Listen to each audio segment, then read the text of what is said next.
നമസ്കാരം, Tirurangadi today news അപ്ഡേറ്റിലേക്ക് സ്വാഗതം. ഇനി എന്തിനു സ്വർണം വാങ്ങാൻ കാത്തിരിക്കണം? ചെമ്മാട് തോമ ജ്വല്ലറിയുടെ ഷോറൂം ഉടൻ സന്ദർശിക്കൂ. വാർത്തകൾ വിശദമായി. പരിമിതികൾക്കും വിവാദങ്ങൾക്കുമിടയിൽ നേട്ടത്തിന്റെ നിറകയിൽ തിരൂരങ്ങാടി താലൂക്ക് ആശുപത്രി നാഷണൽ ക്വാളിറ്റി അഷുറൻസ് സ്റ്റാൻഡേർഡ് പ്രകാരം ദേശീയതല അംഗീകാരം നേടിയിരിക്കുകയാണ് താലൂക്ക് ആശുപത്രി. ജില്ലയിൽ NQAS നേടുന്ന ആദ്യ താലൂക്ക് ആശുപത്രിയാണ് തിരൂരങ്ങാടി താലൂക്ക് ആശുപത്രി. NQAS നിലവാരപ്രകാരം 92% മാർക്ക് നേടിയാണ് ആശുപത്രി ദേശീയ തലത്തിൽ അംഗീകാരം നേടിയിരിക്കുന്നത്. 2024 നവംബറിലാണ് സംസ്ഥാന അസസ്മെൻറ്റിൽ 88% മാർക്ക് നേടി ആശുപത്രി ദേശീയ തലത്തിലേക്ക് പ്രവേശനം നേടിയത്. ഈ വർഷം മെയ്യിലാണ് ദേശീയ അസസ്മെൻറ്റ് നടന്നത്. 3 തല അസസ്മെൻറ്റ് കഴിഞ്ഞാണ് ദേശീയ തലത്തിലേക്ക് പ്രവേശിക്കുന്നത്. ആദ്യഘട്ടം ആശുപത്രിയിലെ തന്നെ ക്വാളിറ്റി കമ്മിറ്റി നടന്ന സ്വയം പരിശോധനയാണ്. രണ്ടാം ഘട്ടം സ്വയപരിശോധനയുടെ മാർക്കിൻ്റെ അടിസ്ഥാനത്തിൽ ജില്ലാതല അസസ്മെൻറ്റ്, തുടർന്ന് മൂന്നാം ഘട്ടം ജില്ലാതല അസസ്മെൻറ്റ് മാർക്കിൻ്റെ അടിസ്ഥാനത്തിൽ സംസ്ഥാനതല അസസ്മെൻറ്റ്, തുടർന്നാണ് സംസ്ഥാനതല അസസ്മെൻറ്റ് മാർക്കിൻ്റെ അടിസ്ഥാനത്തിൽ ദേശീയ തലത്തിലേക്ക് പ്രവേശിക്കുന്നത്. ഈ നേട്ടത്തിലൂടെ താലൂക്ക് ആശുപത്രിക്ക് 15,70,000 രൂപയും ലഭിക്കും. ഒരു കിടക്കയ്ക്ക് 10,000 രൂപ എന്ന കണക്കിൽ ആകെ 157 കിടക്കകൾക്ക് കൂടിയാണ് ഈ തുക ലഭിക്കുന്നത്. തുടർച്ചയായി 3 വർഷത്തേക്ക് ലഭിക്കുന്ന ഈ തുക ആശുപത്രിയുടെ വികസന പ്രവർത്തനങ്ങൾക്കും സേവനങ്ങളുടെ ഗുണനിലവാരം മെച്ചപ്പെടുത്തുവാനും ഉപയോഗിക്കാം. പരിമിതികൾക്കിടയിലും ഈ നേട്ടം കൈവരിക്കാൻ കഴിഞ്ഞതിൻ്റെ സന്തോഷത്തിലാണ് ആശുപത്രി ജീവനക്കാരും നഗരസഭയും.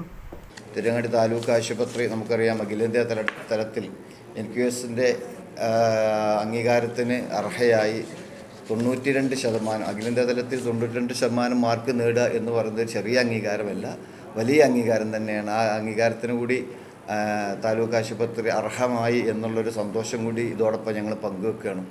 പിന്നെ അതുമായി ബന്ധപ്പെട്ട് വലിയ തോതിലുള്ള സഹായങ്ങളാണ് നമുക്ക് കേന്ദ്ര സർക്കാരിൽ നിന്ന് ലഭ്യമാകാൻ പോകുന്നത്. നാഷണൽ ഹെൽത്ത് മിഷൻ്റെ കാർമ്മികത്വത്തിൽ തന്നെ ഒരു ബെഡിന് പ്രതിവർഷം 10,000 രൂപ എന്ന തോതിലുള്ള 3 വർഷം തുടർച്ചയായിട്ടുള്ള ഫണ്ട് ഇതിൻ്റെ പേരിൽ നമുക്ക് ലഭിക്കും.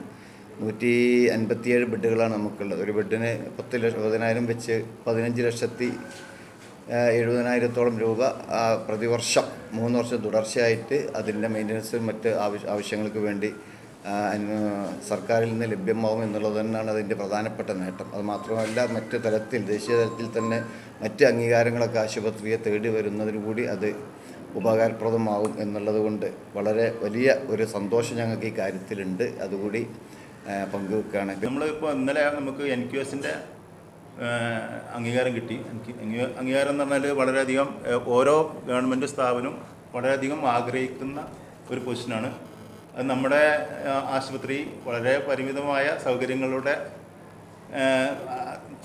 വെച്ച് അത് നേടിയെടുത്തുള്ളത് നമുക്ക് അഭിമാനിക്കാൻ പറ്റുന്ന ഒരു സംഭവമാണ്. ദിവസേന 1500-ൽ പരം രോഗികൾ OPയിൽ വരുന്ന ആശുപത്രിയാണിത്. ഭൗതിക സൗകര്യങ്ങളും സ്ഥലവും ഉണ്ടെങ്കിലും ഡോക്ടർമാരുടെയും ജീവനക്കാരുടെയും കുറവ് ആശുപത്രിയുടെ പ്രവർത്തനത്തെ ബാധിക്കുന്നുണ്ട്. കൂടുതൽ സ്പെഷ്യലിസ്റ്റ് ഡോക്ടർമാരെയും പാരാമെഡിക്കൽ ജീവനക്കാരെയും നിയമിക്കണമെന്നാണ് ആവശ്യം. മറ്റു ജില്ലകളിൽ 150ഓളം രോഗികളെ സ്പെഷ്യലിസ്റ്റ് ഡോക്ടർമാർ പരിശോധിച്ചാൽ മതിയെങ്കിൽ ഇവിടെ അതിൻ്റെ ഇരട്ടിയാണ് വരുന്നത്. ഇത് കാരണം മതിയായ രീതിയിൽ പരിശോധിക്കാൻ സാധിക്കാറില്ല. താലൂക്ക് ആശുപത്രിയാണെങ്കിലും ജില്ലാ ആശുപത്രിയുടെ രോഗികൾ OPയിൽ വരുന്നുണ്ട്. രോഗികളുടെ എണ്ണത്തിന് ആനുപാതികമായി ഇവിടെ ഡോക്ടർമാരില്ല. ഇത് കാരണം എല്ലാ ദിവസവും സ്പെഷ്യലിസ്റ്റ് ഡോക്ടർമാരുടെ സേവനവും ലഭിക്കാറില്ല. സ്പെഷ്യലിസ്റ്റ് ഡോക്ടർമാർക്കും ജനറൽ ഡ്യൂട്ടി വരുന്നതാണ് കാരണം. ജനറൽ ഡ്യൂട്ടിക്ക് ജനറൽ ഡോക്ടർമാരെ മാത്രമെങ്കിൽ ദിവസവും സ്പെഷ്യലിസ്റ്റ് OP നൽകാനാകും. ഫിസിഷ്യൻ ഉൾപ്പെടെയുള്ള ഡോക്ടർമാരെ അധികമായി നിയമിക്കുകയും വേണം. ഇപ്പോൾ ഒരാൾ മാത്രമാണ് ഉള്ളത്. ജോലിഭാരം ഇരട്ടിയാകുന്നുണ്ട്. കൂടുതൽ സ്പെഷ്യലിസ്റ്റ് ഡോക്ടർമാരെയും ആശുപത്രിയിലേക്ക് നിയമിക്കണം. ഡോക്ടർമാർ കുറവായതിനാൽ സ്പെഷ്യലിസ്റ്റ് OPയിൽ നിയന്ത്രണം ഏർപ്പെടുത്തിയിരിക്കുകയാണ്. നിശ്ചിത എണ്ണം ടോക്കൺ മാത്രമാണ് ദിവസവും നൽകുന്നത്. ഇത് ദൂരെ നിന്ന് ജോലി ഒഴിവാക്കി വരുന്ന രോഗികൾക്ക് പ്രയാസം ഉണ്ടാക്കുന്നുണ്ട്. ചില ഡോക്ടർമാർക്കെതിരെയുള്ള പ്രതിഷേധം കൊണ്ടും സമരം കൊണ്ടും വിവാദങ്ങളിൽ നിറഞ്ഞു നിൽക്കുകയായിരുന്നു താലൂക്ക് ആശുപത്രി. ഇത് ഡോക്ടർമാരെയും ജീവനക്കാരെയും മാനസികമായി ബാധിച്ചിരുന്നു. ഏതാനും ചിലരുടെ നടപടി മൊത്തം പേർക്കും പേരുദോഷം ഉണ്ടാക്കുന്ന തരത്തിലേക്കായിരുന്നു പ്രചാരണം. ഇത് കാരണം പല ഡോക്ടർമാരും ഇവിടേക്ക് വരാൻ മടിച്ചിരുന്നു. ഇപ്പോഴും ഡോക്ടർമാരുടെ ഒഴിവുകളുണ്ട്. നല്ല സേവനം നൽകാൻ താൽപ്പര്യമുള്ള ഡോക്ടർമാർ ഒട്ടേറെ ഇവിടെയുണ്ട്. എന്നാൽ ചിലർ അതിന് വിഘാതവുമുണ്ടെന്ന ആരോപണവുമുണ്ട്. വിവാദങ്ങൾക്കും പരിമിതികൾക്കും ഇടയിൽ ജില്ലയിൽ തന്നെ മികച്ച നേട്ടം കൈവരിക്കാൻ കഴിഞ്ഞത് തിരൂരങ്ങാടി താലൂക്ക് ആശുപത്രിയുടെയും നഗരസഭയുടെയും അഭിമാനാർഹമാണ്. News bureau, Tirurangadi. അങ്ങ് ദൂരെ മലേഷ്യയിൽ പോയി കുറച്ച് കാഴ്ചകളൊക്കെ കണ്ടുവന്നാലോ?